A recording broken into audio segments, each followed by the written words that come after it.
Nag-live si Amy Marcos. Hmm. Ang laman ng kanyang live, ayan, may mga litaniya si Amy Marcos. Ah, kunwari nagmamalasakit siya kay Win Gatchalian. Hmm. Kunwari nagmamalasakit siya, mga kabunyog. Sabi ni Amy Marcos dito sa live niya, ayan, yan, ipakita ko sa inyo. Ayan. Sabi niya, nakakatawa tuloy kasi kahit bakit dalawa sila sa taas. Naaawa daw siya kay Gatchalian kasi bakit daw dalawa yung nandun nakaupo sa harapan. Ah, ah, dapat daw kasi yung Senate President, yan na yung nagpe-preside. Ah, tuloy, ang nangyari daw, nandun si Chis Escudero sa taas, nandun din daw si Win Gatchalian. Nakakaawa daw si Gatchalian. Oh, Senate President pa naman daw nila. Wow. Ha? Yan naman yung issue ngayon ni Amy Marcos. Kunwari naaawa siya kay Gatchalian, bakit daw ah, parang nakakaawa daw ito kasi Senate President nandun sa unahan nakaupo katabi ni Chis Escudero. Pero wala namang ginagawa si Win Gatchalian, katabi lang ni Chis Escudero. Si Chis Escudero daw ang nagpe-preside. Oh, yan yung sinasabi ni Amy. Naaawa tuloy daw siya kay Gatchalian. Senate President pa naman daw nila yon. Wow. Sus naman. ang totoo, ang totoo, yung mga sinasabi mo na yan, Amy, hindi pagkaawa yon. Hindi ka naaawa kay Gatchalian. Gusto mo itong ipahiya. ha? Yang mga ganyang style na magla-live ka na bakit daw kasi ganoon? Dapat daw kasi si Win Gatchalian na lang ang nagpipreside bilang Senate President. O kaya, wag na lang daw sanang ginawang Senate President si Win Gatchalian. Hindi special arrangement naman yun. Napagkasunduan naman yan ng mayorya. Di ba ang ganda ng takbo? O, ang ganda ng takbo ng impeachment. Bakit maganda ang takbo? Kasi ang nagpipreside abogado, si Chis Escudero. Pero hindi naman ibig sabihin yan na mahina na si Win Gatchalian. Hindi. Siya pa rin ang Senate President at siya pa rin ang kinikilala ng mayorya ng mga senador bilang leader nila. Hindi naman si Chis Escudero. Oh, hindi naman si Chis Escudero ang nire-recognize na leader ng Senado. Ang nire-recognize pa rin na leader ng Senado ay si Win Gatchalian kasi siya ang Senate President. Pero pagdating sa impeachment, para lang mapabilis, kasi siyempre kita nyo naman ang mga balitaktakan. Ha?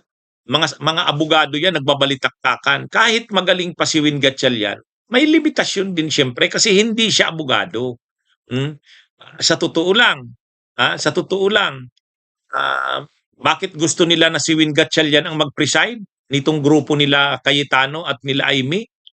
Kasi pag may mga mahihirap na usaping legal, mahihirapan si Chis na ay si Win Gatchalian na i-handle, tatawanin nila si Gatchalian.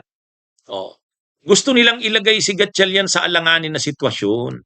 Si Win Gatchalian, honest naman sa sarili niya, kaya niyang mag-preside dyan. Pero maraming mga bagay din dyan na hindi niya alam. So para mas mapabilis, ang mga decisions ng chair o presiding officer ay mabilis, ang mag-preside na yung marunong sa batas. Kasi mga pag-uusapan dyan, rules on evidence, rules of court, yan, kumbaga kailangan abogado. Bagamat pwede naman talaga si Win Gatchalian na. Kaya lang, ang gagawin dyan, paglalaruan ni Pia Cayetano, paglalaruan ni Alan Peter Cayetano. Alam naman natin si Alan Peter Cayetano, bastos. Si Pia Cayetano, kita nyo, kung makapang-insulto kay Senadora Risa, mabuti lang, mabait si Senadora Risa eh. Sa mata ng taong bayan, okay na yung arrangement na yon, wala namang problema doon. Tayo nga, ayaw natin kay Chis Escudero dahil doon sa ginawa niya sa yung fourth with. Pero para sa pagsulong na ng impeachment, pinagbigyan na natin. Pinagbigyan na natin. Ito, ang daming mga reklamo, itong minority, itong sila Cayetano, sila Amy. Bakit? Bakit may reklamo sila?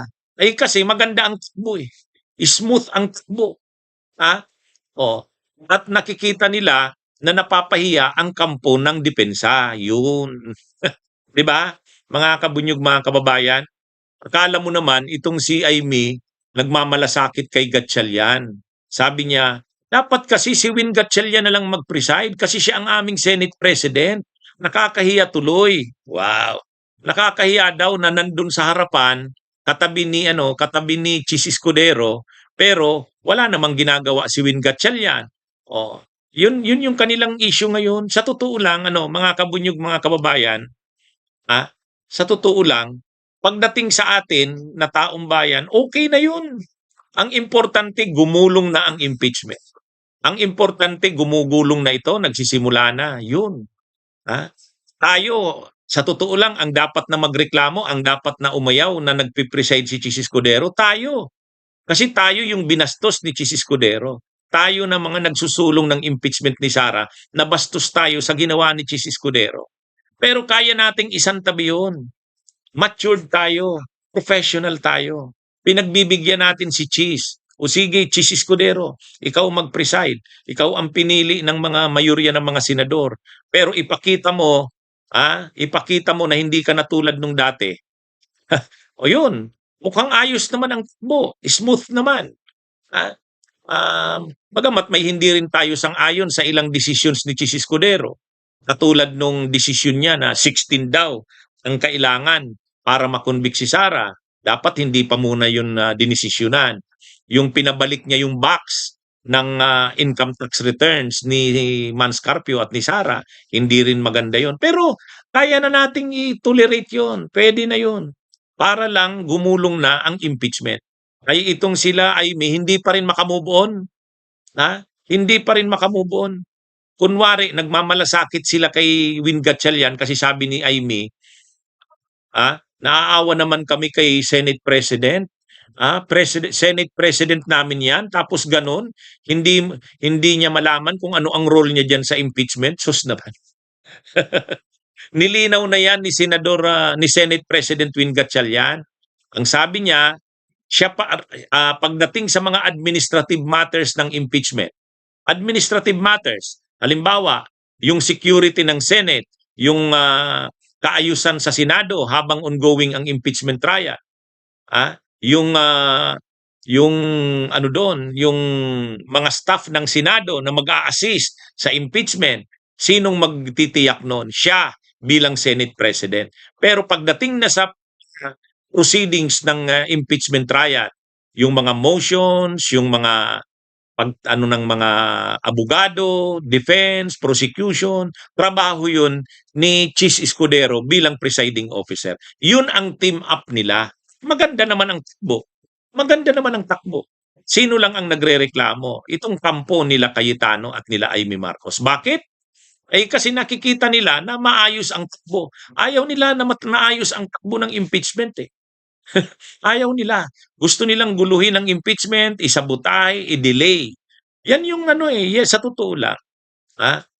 Ngayon, unang 3 araw, napapahiya yung kampo ng depensa. O yun. Kaya ngayon, ibang issue na naman ang pinapalutang nito ni Aimee Marcos. Nag-live mga kabunyog. Alam na natin. Kunwari, nagmamalasakit sila kay Win Gatchalian dahil nakakahiya daw ito. Hindi pagmamalasakit yun. Pinapahiya pa nga nila. Marami ngayon kinakalat na mga posts. Ginagawang katatawanan si Win Gatchalian. Pero yun si Win Gatchalian pa rin ang Senate President. Sa katunayan, siya ang nag-unify ng Senate ngayon. Siya ang nag-unify ng Senate. Nirerespeto siya ng si Win Gatchalian, nirerespeto nila Lacson at Soto, nirerespeto ni Mig Subiri at ni JB Ejercito, nirerespeto ni Tulfo, ng magkapatid na Tulfo, nirerespeto ng grupo nila Kiko, Ma'am Atrisa, nirerespeto nila Chis Escudero at saka ni Villanueva na lumipat galing sa Minoria. So, yun? At yung partnership ni Win Gatchalian at saka ni Chis Escudero ay epektibo. Maganda ang nagiging takbo. Sila lang naman sa Minoria ang kung ano-anong iniisip kasi gusto nilang sirain si Win Gatchalian. Gusto nilang sirain ang impeachment. Kasi smooth ang nagiging takbo at maganda. Ang problema, napapahiya ang depensa. O yun. Kaya na naman, nanggugulo na naman si Amy Marcos. Yan. Kaya nag-live ngayon. Bunyog, bunyog, halikan na kasama ka. Bunyog, kapag buklod ay may pag-asa. Luzon, Visayas, Mindanao, isa ang pananaw. Sa bagong Pilipinas ang bunyog isisigaw. Bunyog.